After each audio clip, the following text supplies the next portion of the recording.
Creative salesmanship. A distinction should be also be made between creative salesmanship and competitive salesmanship. The selling of fountain pens and typewriters in earlier days when they were newly introduced in the market was an example of creative salesmanship. Here the pointer salesman had to sell the idea that the use of fountain pens or typewriters was a better method of conducting business correspondence than the earlier ones. However, these articles are today considered a matter of course and both automatically distribute. Those become today's necessity, and the salesmanship involved which one creative has become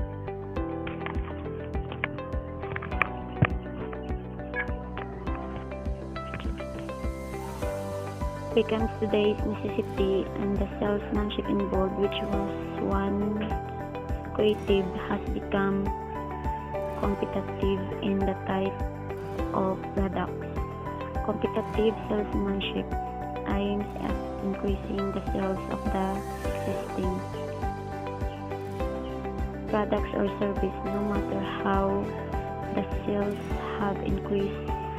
Here the main motive is to clear the stocks of the manufacturer in the competitive market. In order to increase the sales, the salesman must make all possible efforts. Most often, credit is offered to the prospective customers to boost sales. Sometimes, goods are offered at a cheaper price by the salesman. The main motive of the competitive salesman is to out the competitors in the market by increased sales volume.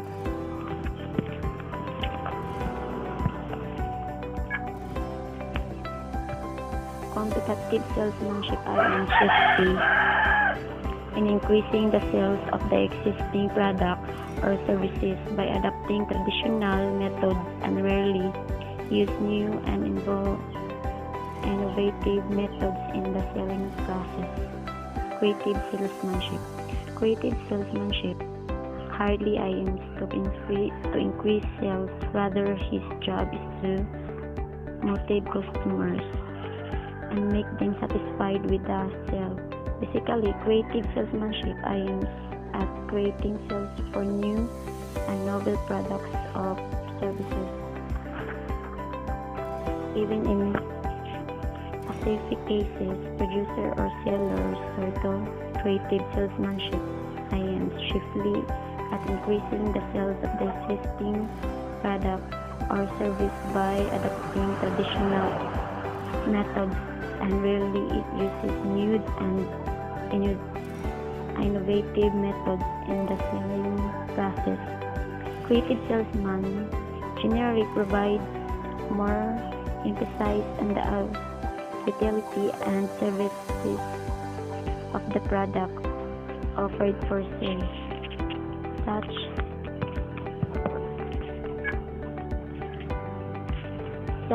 salesmen do not aim of cheap sales and rarely adopt pressure type tactics in selling. Instead, emphasis is given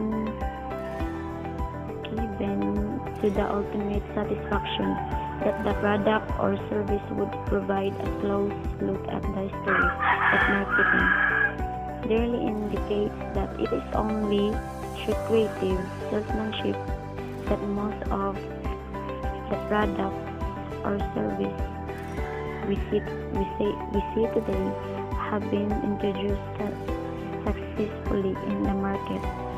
Many of the products or service might not have seen the light of the day but for the creative salesmanship.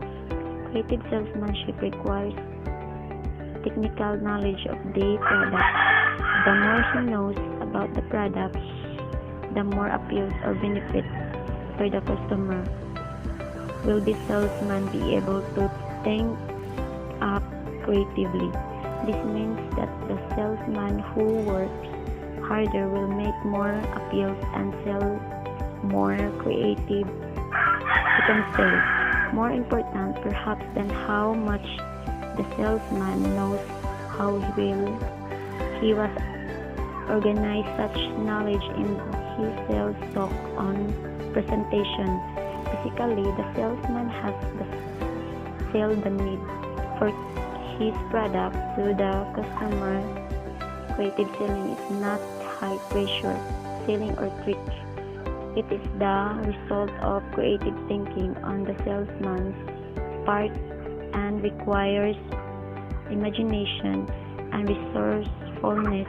It consists of making customers realize the need through the dramatizing it where required, are using his curiosity, making him buy more in his own interest, and above all, making him buy now. Whether you sell product, provide a service, or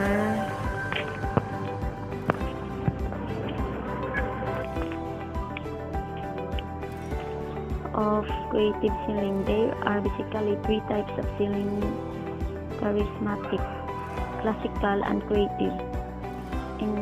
In charismatic selling, you become part of the value along with the product or service. A person buys because she likes you. The exact same product or service may be had from many sources, but because the individual connects with you, they will purchase from you. You become an important part of the sales as you add worth and assurance. Classical selling is selling benefits, value, unique wins, product or service. As a problem solver, the buyer sees the product or service as filling a need and buys that result. They will hardly remember the salesperson to buyer's objective as in fulfilling their needs, no more who the salesperson is. Creative selling is simply the art of allowing the prospect to sell herself himself. You just act as a guide in the process, pointing out those things that the prospect finds most stimulating. You help the prospect build a mental picture so she can see herself using and enjoying its benefits. Help the prospect to focus on the product so she may experience the feeling of product and the good life that she longs for. Turn the product into a living, breathing, vital thing. Creative selling is more than a few words. It's continuous process of letting the prospect know that her welfare is very important to you. No matter what you sell, you must be less concerned with the product than you are with the prospect. Forget about how much you are going to make on the sale. That's a result of you doing your job right. The only thing of importance is the prospect and the feeling of her his desires.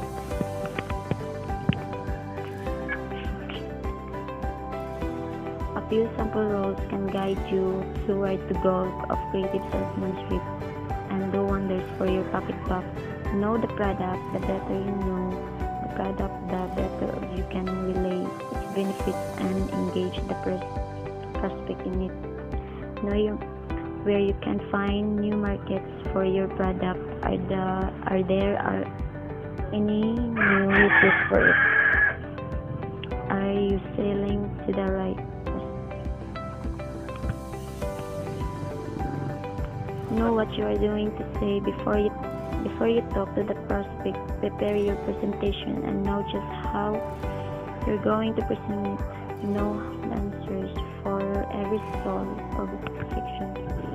Attributes of the creative salesperson.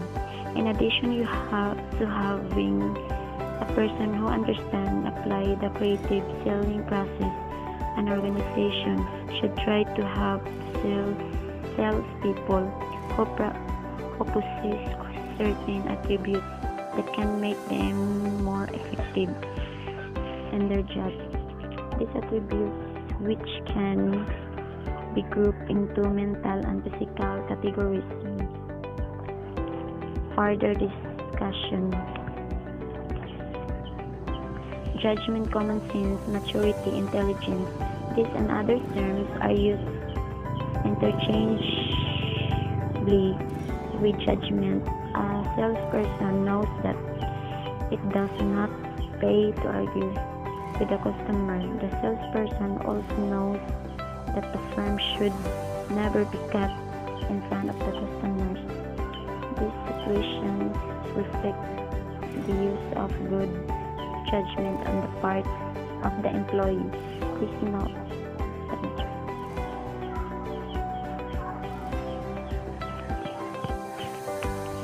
If an employee has an keen sense of what to say and to do, many problems can be overcome before they are created.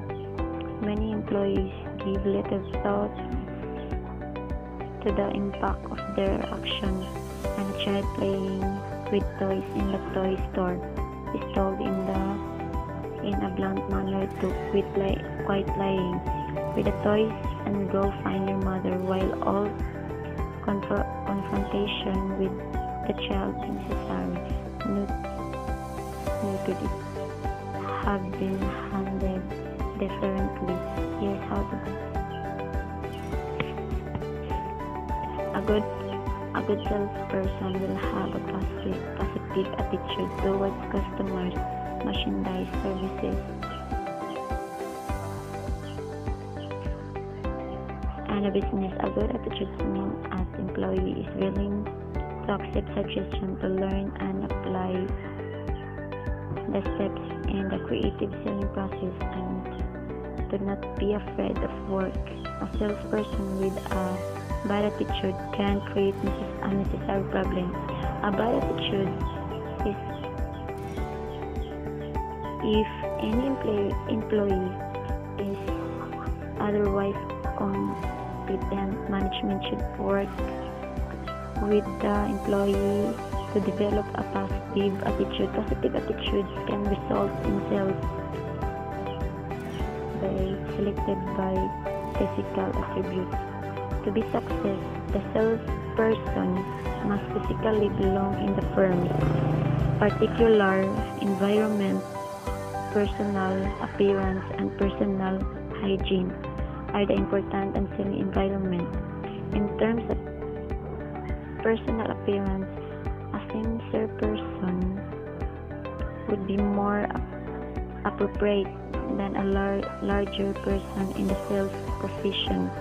At a health is equally important in terms of personal appearance is a clothing salesman who wears last year's clothing.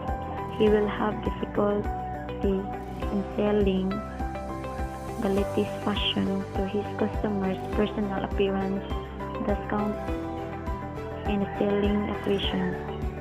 As for personal hygiene, body odor, bad breath, dirty hair, soiled clothes, scrubbed shoes, and hands are reason why a sale must be lost. Obviously, be careful in handling the problem of personal hygiene. An observant owner manager should keep watchful eye out for hygiene problems among the staff. When necessary, counsel the offending employee in private about improving his or her appearance. If you do not feel physical attributes are important, ask yourself if you would buy low-calorie health foods from an overweight salesperson.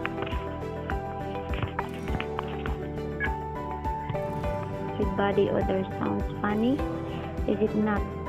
Your customers will usually react unfavorably to this and similar selling situation. Word of caution: mental and physical attributes of salespersons are important. Management must continue to observe sales personnel in regard to the desired traits, either mental or physical attributes of individuals may change over time relative to desired attributes. Management must be aware of this possibility and attempt to correct any deviations from the desired norms before problems are created.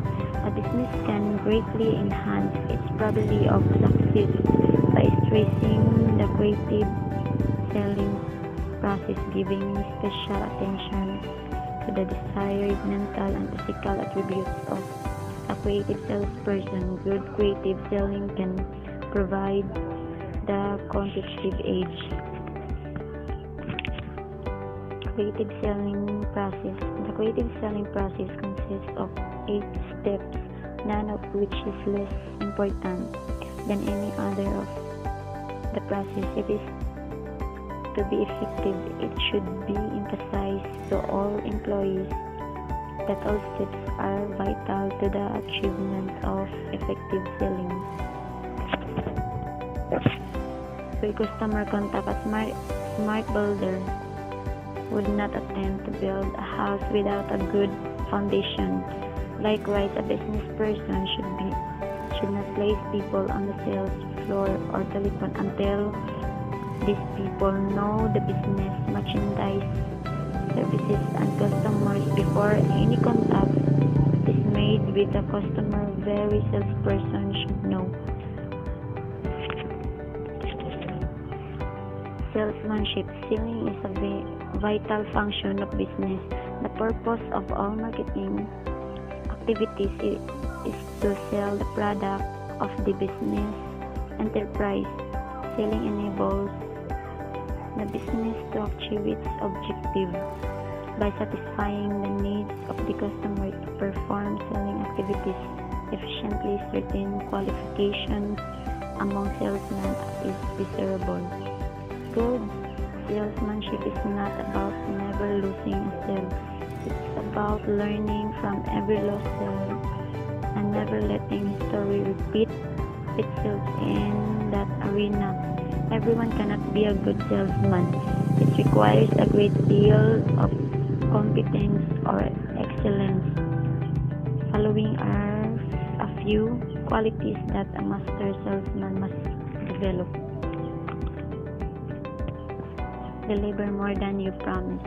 For instance, if your customer is promised a good quality product on a particular date, but the product reaches him because time and the quality is better than expected, you have acquired a loyal customer for life. This is how a super salesman works. He pursues the practice of rendering services that is greater in quantity and finer in quality than he is expected to deliver, thereby bringing profit not just for herself. Make mistakes but learn to profit from this. For a good salesman, no effort is ever lost. A good salesman not only never repeats his sales blunders, but learns from that. A good observation is a plus point. Learning from others' mistakes helps prevent business. Also, any mistake made is truly analyzed to look for a solution. Good is sure to come out of it. A good salesman understands that a coordination of different minds for attainment of a single purpose is sure to produce positive results. Have an IM. Another attribute of a good salesman or quality, he must aim at attainment of a particular goal or quota within delineated time. A good salesman never goes with an intention of selling all he can. There has to be specific objective to be attained. A good salesman, before making his sales pitch, always tries to put first